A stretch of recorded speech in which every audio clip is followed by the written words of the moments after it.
అందం అంటే గుణం. I don't want people to call me beautiful. దాని బదులు నీది కష్టపడే తత్వం, నీలో కరుణ ఉంది, నీకు ధైర్యం ఎక్కువ, నువ్వు తెలివైన దానివంటే నాకు సంతోషం.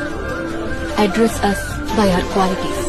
నీ గుణాలే నీ సంతకమవుతాయి, నీ అందం కాదు. అందుకే ప్రపంచము మగాళ్ళలో కాదు, ఆడదే ఆడదాన్ని అందాన్ని దాటి చూసుకోగలగాలి. అలా అందాన్ని దాటి చూస్తే ఆడదానిలో ఒక సముద్రమే కనపడుతుంది. గుణాలతో నిండిన ఒక దేవతే దర్శనమిస్తుంది. So seek for the goddess in you. Goddess in you.